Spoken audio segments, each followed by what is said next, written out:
So, hello guys. Magpa-vlog tayo ngayon. At ating i-vlog ay bag, kung ano laman ng bag ko. Pero bago yon ay mag-like, share, at subscribe kayo. Para maka-abot tayo ng 1 million subscribers hanggang sa paglaki ko.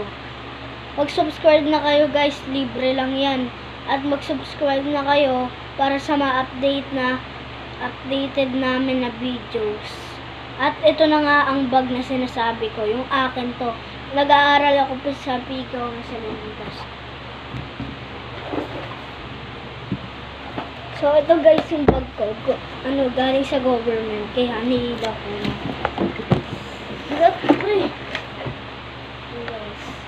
Ito yung alcohol ko guys, alcohol.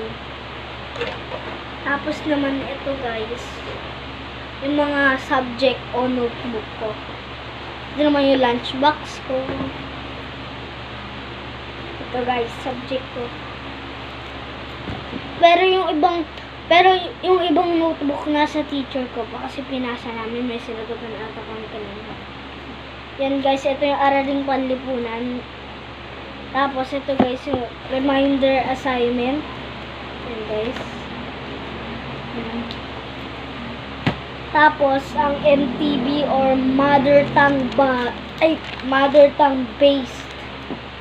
Ito guys.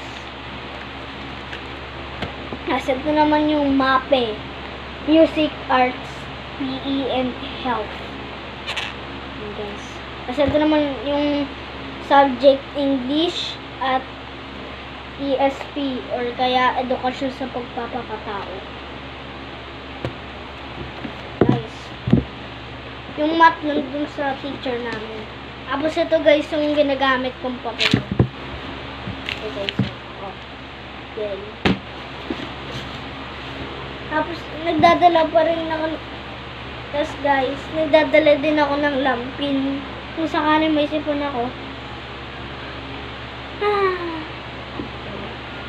Tapos ito naman guys yung ako. Tapos ko yung dating pinakita ko sa inyo. Sarap.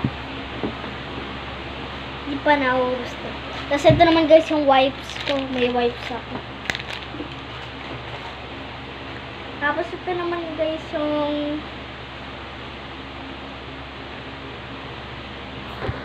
guys, abangan nyo yung part 2 ng gamit natin sa school. Okay guys ha, bukas ulit. Bye bye.